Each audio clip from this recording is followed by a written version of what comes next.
call for reopening the country. Demonstrators defying social distancing orders, taking to the streets. Fight for your rights! Demanding states get back to business. I just think that some of the governors have gotten carried away. Despite warnings, too much, too soon could cost American lives. Plus, is New York finally getting the upper hand? Signs the hard-hit state could be past the plateau. The roadmap to recovery, it's an ABC News exclusive, how experts are looking to restart the U.S. economy. Their ambitious plan to reopen America, what they want to do. The question is not whether it is, it's just how is it doable. But is it realistic?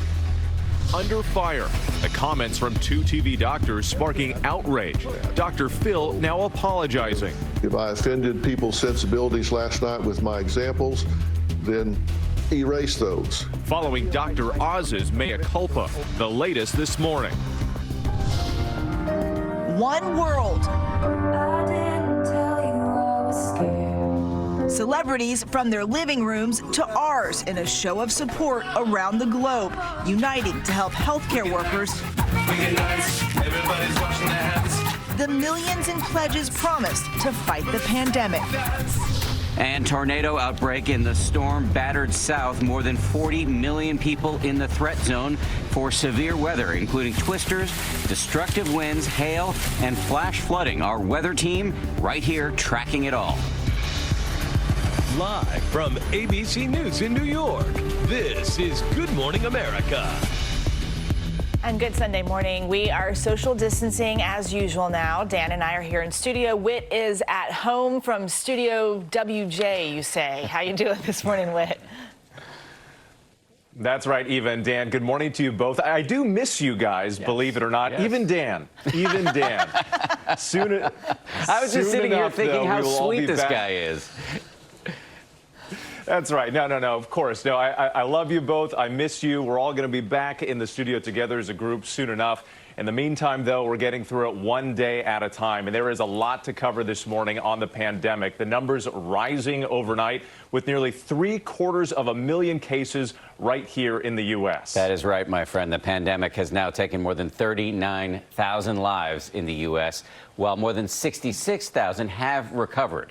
The daily toll in New York State is at its lowest in 2 weeks. However, Governor Cuomo says it is not yet time to ease restrictions. Meanwhile, in several other states around the country this weekend, we saw scattered rallies, small but vehement groups of people demanding an end to stay-at-home rules, even though polls show most Americans believe the worst is yet to come and worry governors will lift restrictions too quickly. We have team coverage this morning, and we start with Trevor Alt in Times Square. Good morning to you, Trevor. Eva, good morning. The COVID-19 pandemic really does continue to devastate the country. Even with these sweeping stay-at-home orders, more than 1,000 Americans have died every day for the past 2 weeks, and a lot of areas are still seeing their cases climb. But in some cities, a small but an increasingly vocal minority of people say these restrictions and business closures have gone too far. Across the country, a growing number of Americans feeling handcuffed by stay-at-home orders and frustrated by a sputtering economy taking to the streets. Fight for your rights! Do not let this virus take hold of your civil liberties! Demonstrations Saturday in Texas, others in California and Indiana, Ohio, New Hampshire, and beyond. In these small, isolated demonstrations, protesters seem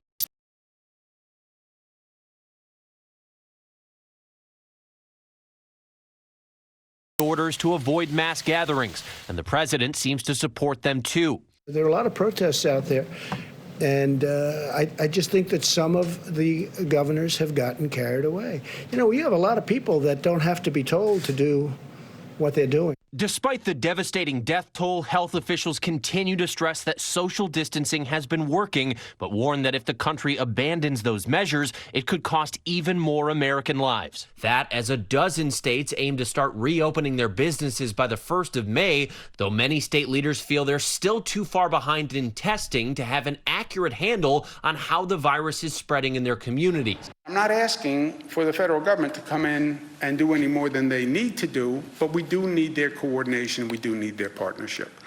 New York remains the hardest hit state in the country, but appears to be gaining the upper hand. Governor Cuomo saying the latest numbers indicate New York may be past its plateau and even descending back down the curve. But even so, more than 500 New Yorkers died from the virus in the past 24 hours. And a sobering reminder of how deadly the virus is. Nationwide, at least 7,000 residents of nursing homes or long-term care facilities have died from coronavirus, 20% of the country's entire death toll, while in some areas like Massachusetts, it's as high as 50%. In Louisiana, one temporary hospice center now dedicated entirely to terminally ill COVID-19 patients, allowing families to say their goodbyes, but only wearing full protective gear.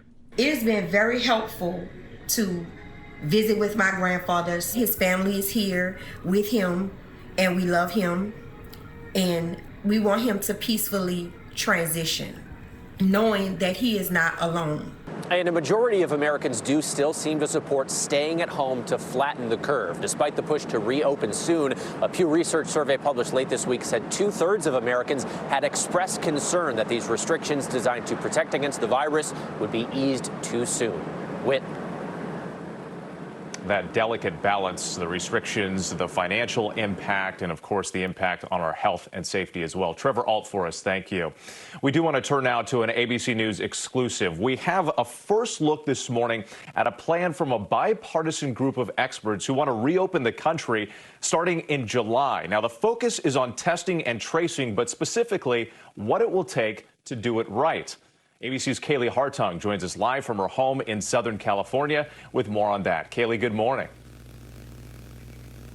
Good morning, Whit. It is an impressive group of experts who have put together this comprehensive plan. It will take collaboration and cooperation, and it'll be a challenge on many levels to carry out. But the authors of this plan say with the help of a can-do American spirit, it is possible. This morning, an exclusive first look at what a cast of experts is calling the roadmap to recovery. At some point in the not too distant future, we're going to have our country back. More than 45 experts joining forces to create an ambitious yet straightforward plan to get America back up and running safely. We all had to learn PPE, and we all had to learn about R0 and flattening the curve. And now we have to learn about TTSI, okay? Testing, tracing, supported isolation. That's how you find the cases, you get people treatment, you get people isolated. Danielle Allen, the head of Harvard Safra Center for Ethics, is leading the bipartisan panel that includes doctors, economists, and political scientists. The plan centers around massively ramping up testing for the virus. They want 5 million tests per day by early June and up to 20 million a day by late July. Testing is a part, an important part of a multifaceted way that we are going to control and ultimately end this outbreak. Massive testing, even of people who don't have symptoms, will identify more people who have the virus. Then the panel's roadmap suggests people who've had recent contact with the positive individual need to be carefully traced. The experts say we'll need contact tracers by the hundreds of thousands, personally reaching out to people on a local level. Technology can help too. Apps on our cell phones with built-in security and privacy protection can alert people who've come into contact with someone who's COVID positive, so they can be tested too. And it's an interesting thing that everybody's sort of worried, is it doable? The question is not whether it is, it's just how is it doable? Key to success? The panel suggests the federal government create a pandemic testing board. They say it should manage the supply chain, coordinate innovation and technology, and scale up efforts as quickly as possible. Still, with Congress arguing over providing more relief for workers and the president waging war with state leaders, questions remain about whether there's enough political will to turn this plan into reality. So what would it cost to put this strategy into motion? Well, experts estimate just a fraction of what continued shutdown of the U.S. economy could cost us. They say this plan would cost $100 to $300 billion over 2 years. That's how much the current lockdown has cost us in just 1 month. Eva? Some good perspective there, Kaylee Hartung. Thank you. And let's bring in our chief medical correspondent, Dr. Jen Ashton, ABC News business correspondent, Deidre Bolton. Welcome to both of you. Let's start with you, Dr. Jen. You've been talking to top experts since the beginning of the outbreak. This plan says testing is critical to restarting the economy and calls for 5 to 20 million tests per day. Can we reach that level anytime soon? Well, I think, Eva, if anyone can do it, we can. This is the whole 79-page roadmap report right here. And when it talks about testing, it's really about the who, what, where, when, and how. One of the things they talk about is changing how the test is done, moving from a nasal swab, which has to be done by someone else, to a spit or saliva test. And that is going to be really important to getting this test out to tens of millions of people very, very quickly. And then, of course, we need to aggregate that data so we can act on those results. Okay, so Dr. Jen, one part of this plan is contact tracing. Why is that element so important? Well, again, the key words are test, trace, and isolate. And when you talk about contact tracing, the idea behind that is really to warn people who have been exposed and then explain to them how they need to isolate themselves or observe for signs and symptoms. We don't still know how long that will be for or what type of contact, but we already do this for other communicable diseases like HIV, tuberculosis, and syphilis. So again, the premise is already there. We just have to be able to implement it for COVID-19. All right. Well, Deidre, let's turn to you. There's a lot of pressure out there to get the economy going again soon. How bad is the situation right now? Well, Eva, if we look at one metric, which is jobs, you had a total in the past 4 weeks of 22 million people applying for unemployment benefits. So what that shows that in 1 month, we have lost essentially the job creation that we had in the past decade since the last recession. I think that's a staggering statistic. Some economists that I've been speaking with say that our national unemployment could go as high as 13% by July. And just as a contextual point, if you look back to February, when we had national unemployment at 3.5%, that matched a 50-year low. So you can just see this quick downward trajectory, unfortunately, that we're experiencing at this moment. And then, of course, larger contextual picture, which hopefully we never even talk about these metrics. But in 1933, for example, in the Great Depression, you had an unemployment rate of around 25%. So hopefully we get nowhere near that. But it's just to show you how quickly people are losing their jobs. And it's beginning to hit really all sectors of the economy. I mean, we've seen workers from retail, obviously anybody in hospitality, lose jobs. But there are fears that it will begin to extend even to other segments of the economy, Eva. All right, Deidre, thank you, Dr. Jen, as well. And Deidre, we want to welcome you. This is your first appearance with us on Weekend GMA, so welcome to the team. Thank you very much. I'm delighted to be with you. Great to have you. Thank you, and great job, Deirdre, although bracing scary stuff, and thanks to Dr. Jen as well. Let's turn now to the politics of this pandemic. House Speaker Nancy Pelosi highly critical of President Trump's handling of the crisis in an interview with our chief anchor, George Stephanopoulos. Take a look. In a conference call with your caucus earlier this week, you reportedly said, "I'm afraid what the president might do during this period." What is it you're afraid of? I'm afraid that he's going to act on the basis of what he's acted before. It's a hoax. It's magically going to disappear. And that's why I sent out the letter that I did after Easter, because Easter gave me time for reflection and prayerfulness about, okay, we don't want to keep harping on what he did wrong, because he failed. He's failed in the testing and the rest, and it's a hoax, and it's going to magically disappear. That's not based on science. Nancy Pelosi speaking to our George Stephanopoulos. For more on this, let's bring in ABC News political analyst Matthew Dowd. Matthew, good morning. Great to see you. So in fairness, President Trump has leveled plenty of partisan attacks during the course of this crisis. But I imagine some critics may look at what we just heard the speaker say to George and accuse her of simply fueling partisanship at a time when the country needs to come together. Do you agree or disagree with that kind of charge? Well, I agree there's way too much partisanship, but it seems to be pretty standard. We had, you know, in the aftermath of the Great Recession 10 years ago, there was partisanship. We had partisanship in the midst of the Great Depression when FDR was trying to do certain things to help the country. So it seems pretty standard. I was hoping that in the midst of this pandemic, that we'd all put it aside and do what's in the best interest of the country at this time. The president hasn't done a good job of putting that partisanship aside, though he's done a few things over the course of the last week I think are very thoughtful and reasonable in the midst of this. But it seems like there's an impossible way, even a pandemic, can't seem to stop the partisanship in the country today. Speaking of the president, let's talk about these protests we're seeing in several states, scattered protests in states across the country. The president has seemed to signal support for the protesters. What's your take on how the president is playing this? Well, one of the things I think in the course of this is, we don't know for sure whether this is real grassroots or astroturfs, whether it's partisan people pushing this in order to try to embarrass it seems most of them are Democratic governors, though there's protests in some Republican states like Ohio and Idaho in this. I think part of the problem, Dan, that we have today is there seems to be this gulf of empathy that some people are very empathetic for the illness and all of that's going on, and rightfully so. But then we also have to be empathetic for what's going on in people's economy, and what's happening in the states. The people that are hurt the most by this is not Wall Street. It's Main Street, and it's people that live paycheck to paycheck. So if we were a leader in a state, whether it's Michigan, Minnesota or not, you have to not only convey a sense of this horrible health crisis, but I also think you have to explain what are you going to do when the time is right to open that state up. And I think if there was more sharing of information, we'd have less of this protest and less of people getting angry about it. But again, a tremendous gulf of empathy, both on the economy and on the health crisis. And if we could bridge that, I think we'd be better off. Yeah, let me plus one on the call for empathy for sure. There's an enormous amount of economic pain out there in the country as we try to figure out this delicate balance, as Whit called it, between reopening and dealing with the virus.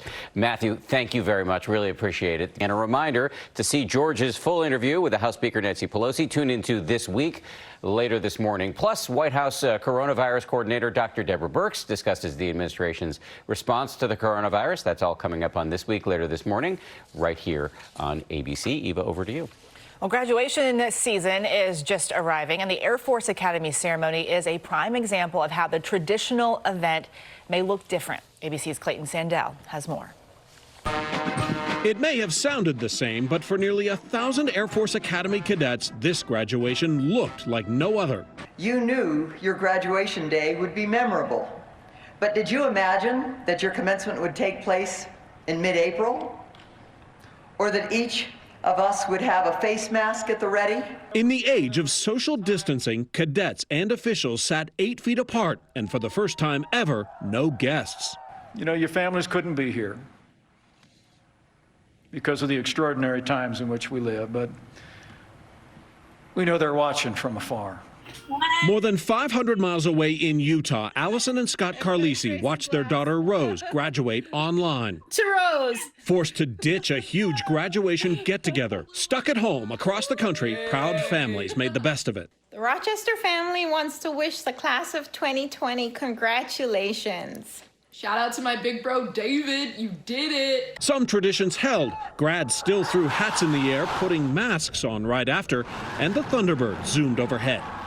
The class of 2020 rolling with the punches. Of course, we'd love it if our families were here. However, I'd rather them safe at home than risking it to be with me, no matter how much that may hurt. For Good Morning America, Clayton Sandell, ABC News, Denver. And a big congratulations to those graduates. Time now for the weather. Rob is out in Westchester County, New York this morning. Rob, you're tracking some severe weather. Yeah, the storm from yesterday across the Northeast has moved out. Now all of our attention turns to the Southeast, and unfortunately the same areas that got hit last week with over 130 confirmed tornadoes, including those 2 monster EF4s, is under the gun again. Let's get right to the radar and show you what I'm talking about here. We've got flash flood watches are posted, so it's going to be a heavy rain event again, also for Mississippi, Alabama, and Georgia. But timing it out, East Texas around midday, getting into Louisiana shortly after that, by mid to late afternoon. Southeast of Jackson, Mississippi, along that warm front to Montgomery, Alabama. And then look at the mess into Georgia later on tonight. All of the hazards exist: hail, damaging winds, large tornadoes possible, and this all moves to the east into the Carolinas on Monday. That's a check on the weather nationwide. Time now for a look at your local forecast. I'm meteorologist Rachel Kay. After a cool start this Sunday, we actually have a pretty nice day in store. Kind of the pick of the weekend if you do want to get outside for some exercise or for some yard work. Clouds will increase this afternoon, but highs are on track to reach those mid-60s. We'll drop back down to the upper 40s tonight, right around 60 tomorrow with rain moving in. The heaviest will likely stay south of DC, but we have several rain chances throughout